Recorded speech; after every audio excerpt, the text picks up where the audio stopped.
नमस्कार विद्यार्थियों। बच्चों, आज मैं आप लोगों को कक्षा 12वीं की हिंदी पाठ्य पुस्तक योग भारती से पाठ 7 पेड़ होने का अर्थ ये कविता बताने वाली हूँ। तो सबसे पहले चलते हैं इस कविता के कवि के बारे में। तो इस कविता के कवि हैं बच्चों डॉक्टर मुकेश गौतम जी। डॉक्टर मुकेश गौतम जी का जन्म 1 जुलाई 1970 में हुआ बच्चों।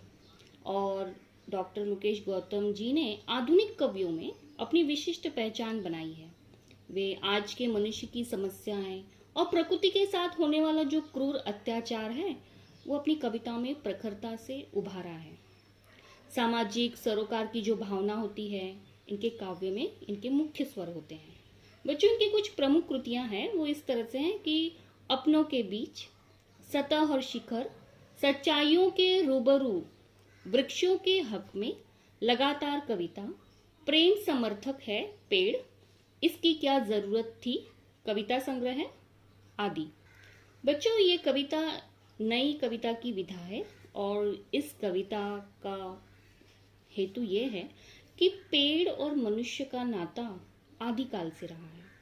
पेड़ मनुष्य का बहुत बड़ा शिक्षक है, ये आप सभी जानते ही होंगे। पेड़ मनुष्य का हौसला बढ़ाता है, समाज के प्रति जिम्मेदारी का निर्वाह करना सिखाता है। पेड़ ने भारतीय संस्कृति को जीवित रखा है और मानव को संस्कारशील भी बनाया है। बच्चों, इस कविता में 3 शीर्षक दिए हुए हैं। मैं पहला शीर्षक पहले बता रही हूँ, वो इस तरह से शीर्षक है आदमी पेड़ नहीं हो सकता। ये सब अभी सभी लोग जानते ही हैं कि आदमी पेड़ नहीं हो सकता। तो चलिए देखते हैं कविता क्या है। आदमी पेड़ नहीं हो सकता। कल अपने कमरे की खिड़की के पास बैठकर जब मैं निहार रहा था एक पेड़ को, तब मैं महसूस कर रहा था पेड़ होने का अर्थ। मैं सोच रहा था आदमी कितना भी बड़ा क्यों न हो जाए, वह एक पेड़ जितना बड़ा कभी नहीं हो सकता। या यूं कहें कि आदमी सिर्फ आदमी है, वो पेड़ नहीं हो सकता। बच्चों, इस पद्यांश का भावार्थ इस तरह से है। कवि क्या कहते हैं कि प्रस्तुत कविता में कवि पेड़ के माध्यम से मनुष्य को मानवता, परोपकार आदि मानवोचित गुणों की प्रेरणा दे रहा है। कवि अपने कमरे में खिड़की के पास बैठा है, वो बाहर खड़े पेड़ को देखता है तो पेड़ का हौसला, उसकी दान की जो प्रवृत्ति है कवि को सोचने पर विवश कर देती है। कवि कहते हैं कि मनुष्य कितना भी बड़ा क्यों हो जाए, वो पेड़ जैसा कभी नहीं बन सकता। पेड़ के हौसले से मनुष्य को सीख लेनी चाहिए। पेड़ सबसे बच्चों, पेड़ जब से जन्म लेता है, अर्थात जब वो कोमल सा अंकुर होता है या छोटा होता है, तब से जीवन पर्यंत किसी का आश्रय वह नहीं लेता है।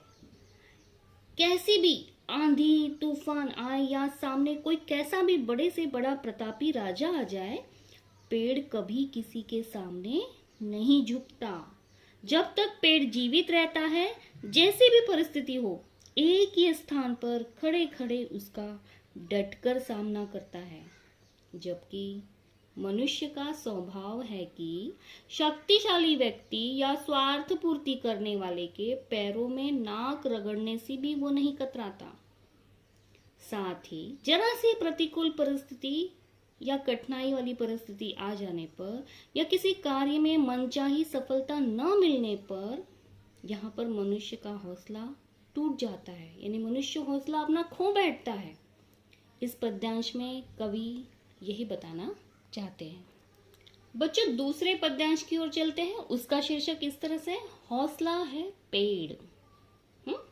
तो हौसला है पेड़ में कवि कहते हैं अंकुरित होने से ठूट हो जाने तक, आंधी तूफान हो या कोई प्रतापी राजा महाराजा, पेड़ किसी के पांव नहीं पड़ता है। जब तक है उसमें सांस, एक जगह पर खड़े रहकर हालात से लड़ता है।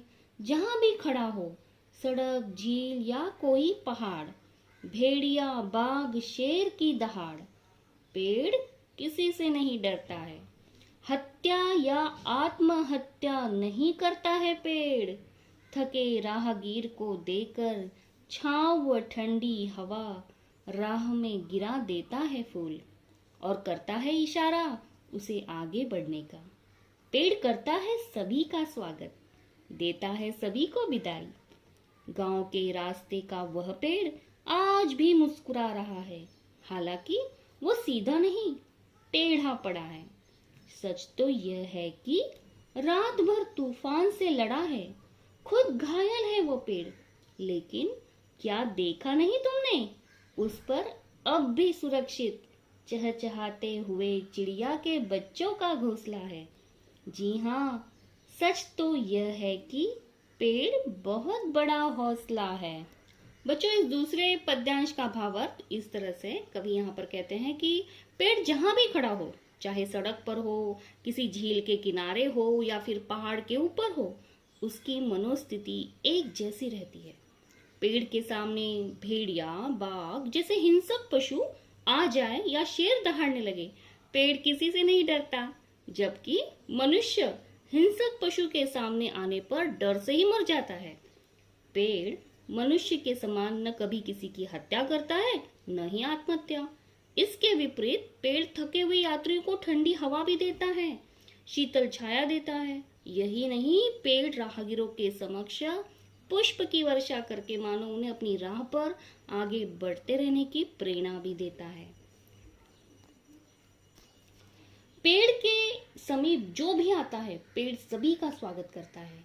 यात्री जब थकान उतारने के बाद पेड़ के नीचे से उठकर चल देते हैं, तो पेड़ सभी को विदा भी करता है। यहाँ पर कवि कहते हैं कि गांव के रास्ते में मुस्कुराता पेड़ न जाने कब से टेढ़ा खड़ा है। पहले वो पेड़ टेढ़ा नहीं था, वो पूरी तरह तेज तूफान का सामना करता रहा। पेड़ घायल हो गया है, इसी के कारण टेढ़ा भी हो गया है, परंतु उसने अपना हौसला नहीं छोड़ा। पेड़ की शाखाओं में घोंसले में चिड़िया के चहचहाते छोटे छोटे बच्चे थे। सारी रात भयंकर तूफान चलते रहने के बाद भी पेड़ के हौसले के कारण वह छोटा सा घोंसला अभी भी सुरक्षित है। सचमुच पेड़ का हौसला बहुत ही बड़ा है। इस तरह से कवि यहाँ पर इस पद्यांश में बता रहे हैं। बच्चों, तीसरा शीर्षक है दाता है पेड़। तो देखते हैं इस शीर्षक में कवि क्या कहते हैं, किस तरह से दाता है पेड़। जड़, तना, शाखा, पत्ती, पुष्प, फल और बीज हमारे लिए ही तो है पेड़ की हर एक चीज। किसी ने उसे पूजा, किसी ने उस पर कुल्हाड़ी चलाई, पर कोई बताए क्या पेड़ ने एक बूंद भी आंसू की गिराई। हमारी सांसों के लिए शुद्ध हवा, बीमारी के लिए दवा, शव यात्रा, शगुन या बारात, सभी के लिए देता है पुष्पों की सौगात। आदिकाल से आज तक सुबह शाम दिन रात हमेशा देता आया है मनुष्य का साथ। कवि को मिला कागज कलम शाही, वेद हकीम को दवाई, शासन या प्रशासन सभी के बैठने के लिए कुर्सी मेज आसन। जो हम उपयोग नहीं करें, वृक्ष के पास ऐसी एक भी नहीं चीज है। जी हाँ, सच तो यह है कि पेड़ संत है, दधीची है। बच्चों, इस कविता का कविता संग्रह है प्रेम समर्थक है पेड़। बच्चों, ये तीसरे पद्यांश का भावार्थ इस तरह से है कि दाता है पेड़। इसमें कवि कहते हैं कि पेड़ बहुत बड़ा दाता है। पेड़ के फलों के गुणों से तो सभी आप परिचित हैं ही, परंतु इसके साथ ही पेड़ की जो जड़, तना, शाखाएं, वो हो या पत्ते, फूल हो या बीज, पेड़ का कोई भी भाग अनुपयोगी नहीं होता। ये सभी आप लोग जानते ही होंगे। मानव समाज में ऐसे भी लोग हैं लेकिन जो पेड़ को पूजते हैं, दूसरी ओर अपने स्वार्थ के लिए पेड़ पर कुल्हाड़ी भी चलाते हैं। उसे काटने वालों की भी कमी नहीं है, लेकिन पेड़ मनुष्य के किसी भी दुर्व्यवहार पर कभी भी आंसू नहीं गिराता। मानव पेड़ पर कैसा भी अत्याचार क्यों न करे, पेड़ उससे कभी बदला लेने का भी नहीं सोचता। वह तो जीवन भर देता ही रहता है हर मानव का। हम श्वासोश्वास के माध्यम से जो विषैली वायु हम कार्बन डाइऑक्साइड जो छोड़ते हैं उसे पेड़ उसे स्वच्छ करके हमें स्वास्थ्यवर्धक वायु ऑक्सीजन प्रदान करता है। पेड़ रोगों के लिए विभिन्न प्रकार की औषधियां भी देता है, आप सभी जानते ही होंगे। मनुष्य समाज में किसी की शव यात्रा हो या कोई शुभ कार्य हो या फिर किसी की बारात हो, पेड़ सभी को सजावट के लिए पुष्पों की सौगात देता है। जब से सृष्टि का आरंभ हुआ है, अनादिकाल से पेड़ हमेशा मनुष्य को देता ही आया है। पेड़ कवि को देखिए कागज, कलम और स्याही प्रदान करता है। पेड़ वैद्य और हकीम को विभिन्न रोगों के लिए दवाइयाँ देता है। पेड़ शासन और प्रशासन के लिए लोगों को कुर्सी, मेज और आसन देता है। वास्तव में देखा जाए तो पेड़ की ऐसी कोई भी वस्तु नहीं है जो मनुष्य के काम ना आती हो। इसलिए कहा गया है पेड़ संत के समान है, जो दूसरों को देते ही है, किसी से कुछ भी अपेक्षा नहीं रखते। वास्तविकता तो यह है कि पेड़ क्या है, दधीची है। जिस प्रकार दधीची ने देवताओं की रक्षा के लिए, वज्रास्त्र बनाने के लिए जीते जी अपनी अस्थियां भी दान कर दी थी, उसी प्रकार पेड़ बिना किसी स्वार्थ के जीवन भर देता ही रहता है। बच्चों, यहाँ दधीची के बारे में बता दूं, दधीची एक महान ऋषि थे और कहा जाता है कि एक बार वृत्रासुर नामक राक्षस देवलोक पर अधिकार करने के लिए सभी देवताओं को तरह तरह से परेशान कर रहा था और उसके अत्याचार बढ़ते ही जाते थे।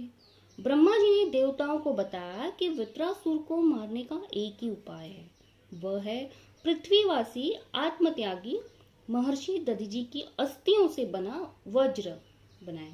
और देवराज इंद्र के कहने पर महर्षि ने बिना किसी हिचकिचाहट के उसी समय समाधि लगाई और अपनी देह त्याग दी। तो बच्चों, इसलिए यहाँ पे दधीची का नाम आया हुआ है। तो बच्चों, आशा करती हूँ कि कविता आप लोगों को समझ में आ ही गई होगी। कविता बहुत ही आसान थी।